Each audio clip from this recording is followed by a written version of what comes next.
Hi, this is Phil McCauley for Labour Business Television, and today I'm really pleased to welcome my guest, John Mills, Chair of JML, Labour activist, philanthropist, and extraordinary economist. John, welcome to Labour Business TV. How are you?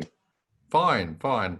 I must say, quite enjoyed the lockdown really, because it's provided more opportunity for writing and things that normally the amount of time you spend on traveling and getting to meetings is, if you're staying at home and using that time productively, you get more done. So I've been quite enjoying the last few weeks. That's interesting, isn't it? So you've been well, that's good. Yeah, But yeah. you think that there are some society changes coming up as a result of us all learning to use digital media and not going to meetings anymore. Is that going to impact how we do business, do you think? I think there is inevitably going to be much more of a trend towards people having Zoom meetings and Teams and so on, using these various methods of communicating electronically. It just saves so much time.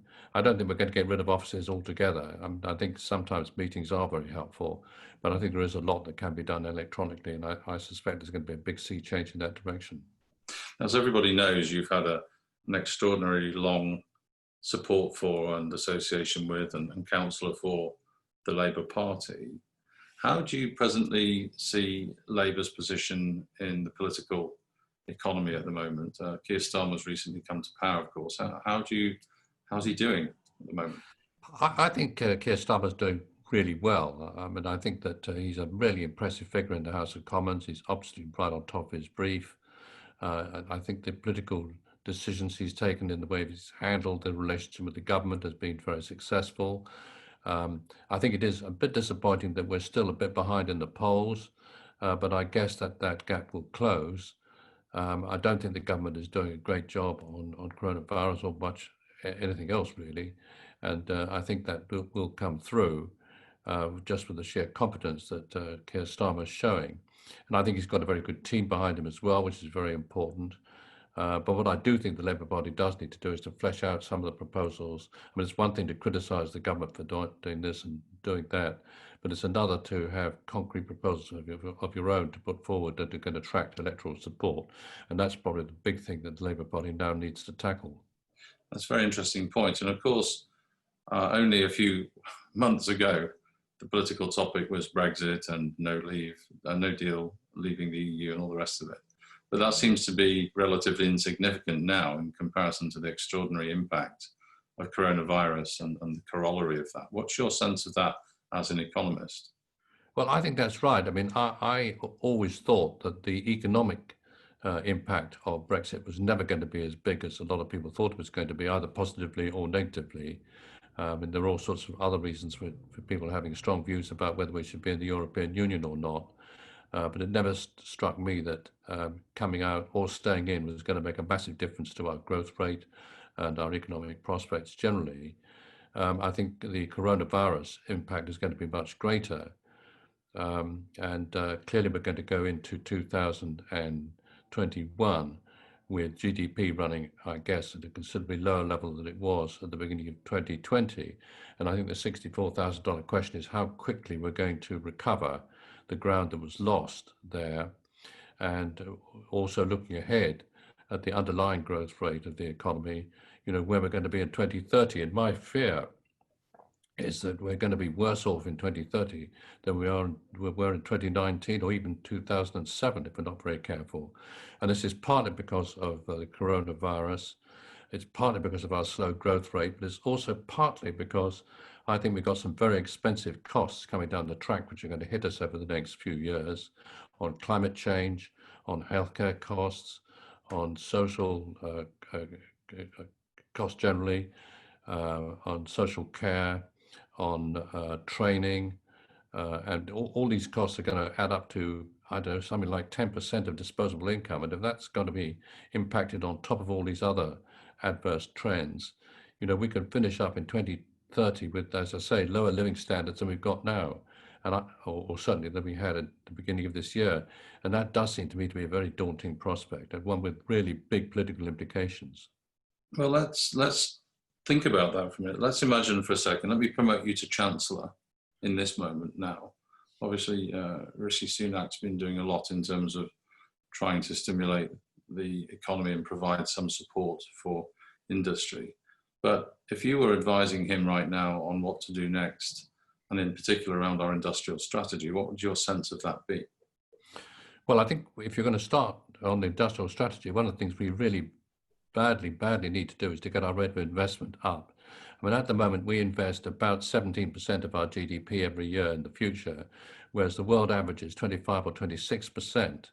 So we're something like 50% below the world average.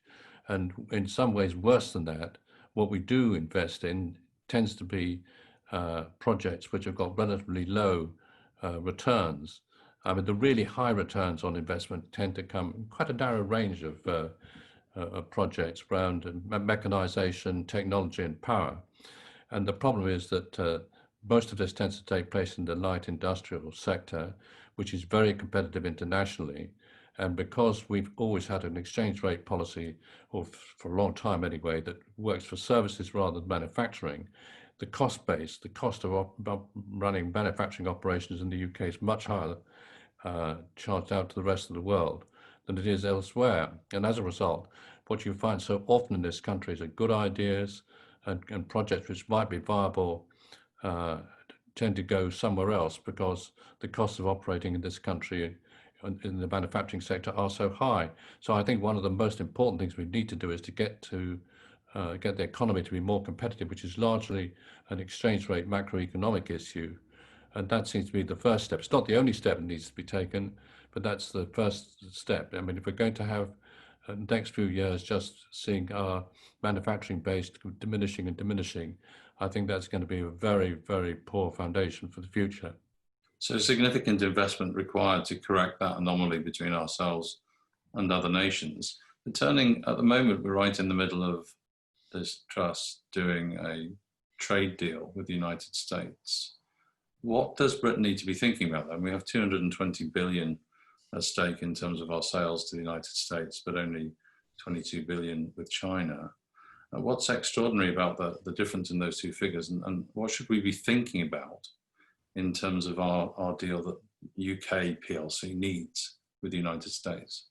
Well, I think this deal is going to be quite difficult to negotiate. I mean, we have quite a large balance of payments surplus with the United States. Of course, the reverse applies in China. And I'm not at all sure that the United States is going to be keen on having a trade deal which is going to increase that. I mean, if we're going to increase our balance of payments surplus with the United States, the other side from their perspective is that they're going to be worse off.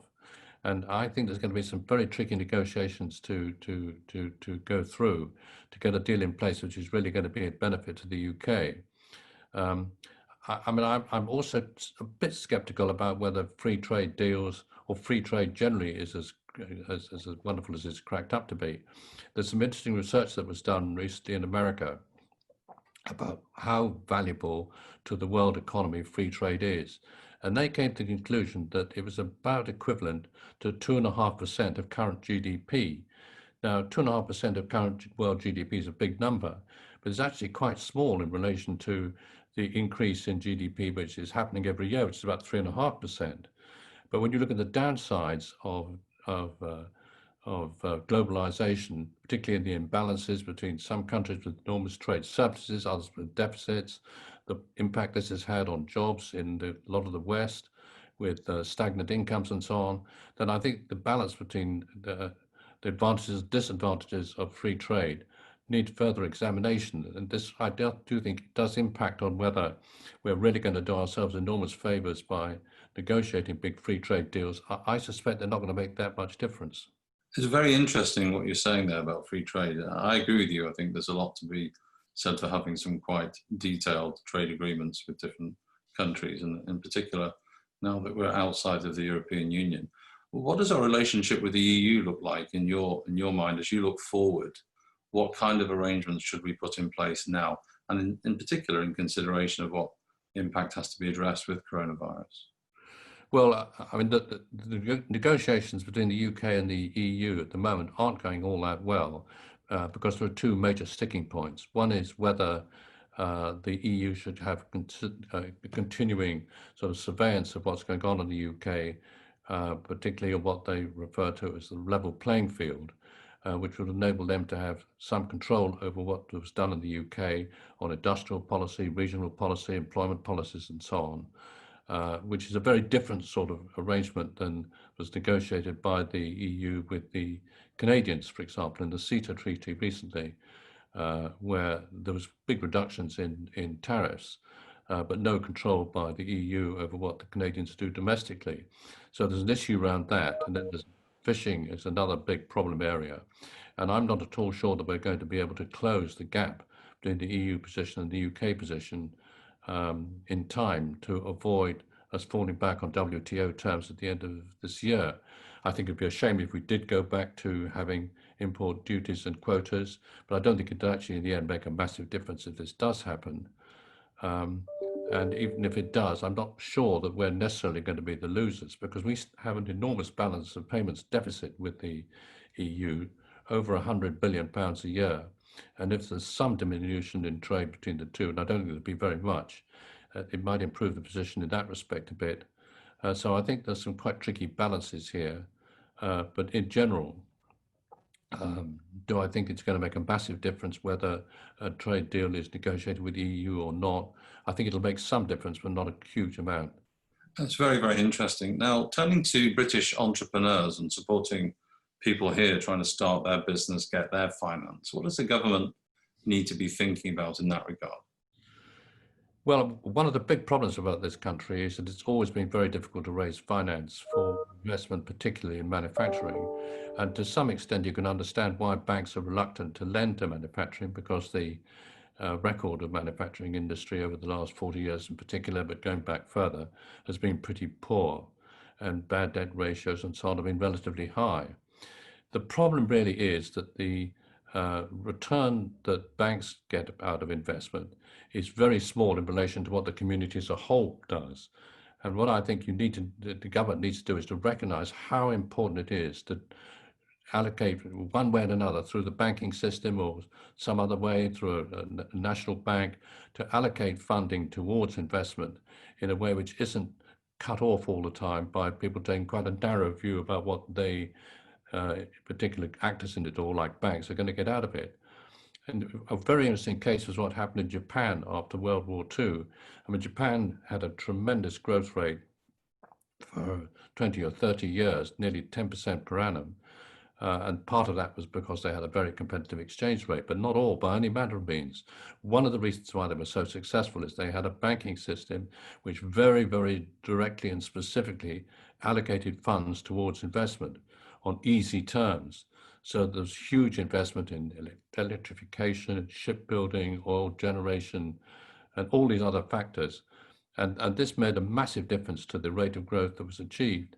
And I think we need to move in that sort of direction in the UK. We're really going to shift the dial and get the rate of investment up to somewhere near the world average. That's fascinating. And turning now to the question of climate change, the climate emergency and investment in these areas, what kind of things are we going to have to be thinking and doing here? Well, first of all, on the scale of it all, there have been various estimates about how expensive climate change is going to be.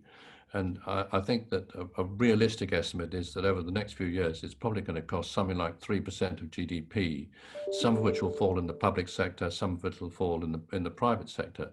And that's quite a big number. That's about £70 billion a year. What's that going to be spent on? I think some of it is going to be just raising costs to shift people out of the carbon economy into renewables and so forth. Some of it's going to have to go on research and development. Some of it's going to have to go on things like flood and sea rise defenses. There's going to be a lot of expensive costs that are going to have to be overcome. And I think we're also going to have to play our part in world terms. I mean, on the whole, it's going to be poorer countries that are going to be hit hardest by climate change rather than rich ones. And I think we're under some obligation to help poorer countries, specifically on climate change as well as in other ways. That's an extraordinary position, the conglomeration of coronavirus and the economic downturn and facing climate change all at the same time. So let's just turn to the Labour Party for a moment. Of course, it's very early days for Keir Starmer's new leadership team. How are they doing, and what do they need to be doing now to start developing the kind of policies that could lead to Labour victory at the next general election? Well, I think the Labour team generally is doing a good job. I think we've got some very competent people there, and I think the sort of mood music's good. The performance in the House of Commons, I think, has been excellent. I think the general direction that the government, the opposition has taken has been, sensible in relation to all these issues, coronavirus, climate change, and all the rest of it. What I do think the Labour Party needs to do, though, is to face up to some quite tricky economic problems as to where, what's going to be done essentially to get the growth rate up. I mean, the growth rate of the UK economy over the last few years has been barely over 1%. By the time you take out population increase, it's less than 1% per annum. And that's not enough to get most people any sort of wage increases at all. And, if we're going to face another decade of stagnant wages and stagnant public expenditure, that's going to be a very daunting prospect for the Labour Party. And I do think the Labour Party needs to focus in on some of the issues which I've spent a lot of time on recently, on what can we do to get the growth rate in the UK economy up? What steps do we need to take to make sure this actually happens? I mean, can we get the growth rate up to somewhere near the world average, which is 3.5% per annum? It makes a massive, massive difference over a 10-year period if we can get the economy growing at 2 or 3, or say 3% per annum rather than 1%. Over a 10-year period, that makes a difference of 20-25%. And that's a sort of really big gap that we need to close. And I think if the Labour Party could work on policies to get that sort of gap closed, it would be in a much, much stronger position to face the electorate in 2024 or whenever the next general election comes, then if all it can really do is to promise sort of kinder austerity, which is really where we were in the 2010s. It's extraordinary, isn't it? Because the Conservatives seem to be focused upon how to claw back all of the stimulus that they've had to put into the coronavirus economy, which seems to be really yielding a new era of austerity, which could be significantly worse than the last 10 years we've just been through. If they go in that direction, I mean, Chancellor Merkel's just announced an enormous stimulus package in Germany to re-stimulate their economy. Should we be doing the same thing? How should we approach that? Well, I think we should, but there are difficulties. I mean, just running very briefly through some numbers, if about 1/3 of the UK economy has been largely closed down over the last few weeks, if you take the brakes off and really increase demand, how much of that 1/3 is going to be viable in the new circumstances we find ourselves? Probably, very rough guess, 2/3 of it. But that leaves 1/3 times 1/3, which is 1/9 of the economy, which is really in a position where there just won't be demand for what it can supply. I mean, if you've got airlines that are virtually empty, or airplanes which are virtually empty, or hotels which for one reason or another just have got no customers, you just finish up with a large chunk of what the economy is potentially capable of producing, which people don't want to buy. And there's this mismatch between what people want to spend money on and what the economy is actually capable of producing, which is going to be so tricky. I think one way and another, what needs to be done is to get through this period. And I think there are some things that could be done. I mean, just a few suggestions. One is, if we're going to have large numbers of people unemployed, potentially over 3 million, I mean, should the government be producing some sort of scheme to employ these people directly, or some of them, on environmental tasks of various kinds? Clearly, what we've got is an opportunity for more training for the future. I mean, one of the problems about this country is that our training budget is woefully low on tertiary training. We need to get that back up. On the company side, what might be possible to do to give some sort of tax incentives to get new businesses going, to open up possibilities there. And then back to investment again. The more that we can encourage businesses to invest in new projects, the quicker the economy will recover.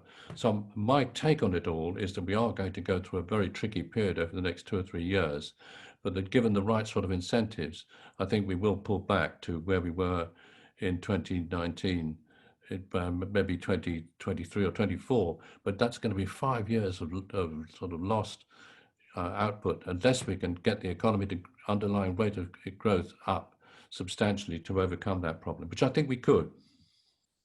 So we're going to need some substantial changes and shifts in our approach to economics over the next few years. How can the Labour Party make sure that it is expert-led and evidence-based in its policy formation? Well, I think it's a question of how open-minded and how capable the people involved are. And, you know, I'm pretty optimistic. I mean, it does seem to me that in Annalisa Dodds and people like Rachel Reeves, you know, you've got some really competent people, and Keir Starmer as well, Lisa Nandy. I mean, you've got people who've thought about these things and who seem to me to be in the right sort of place politically.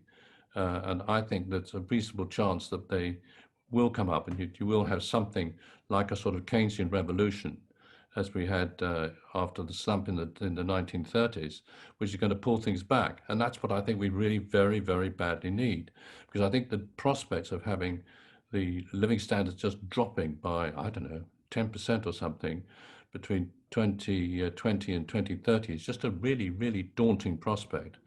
Not just well, politically, socially, economically, internationally.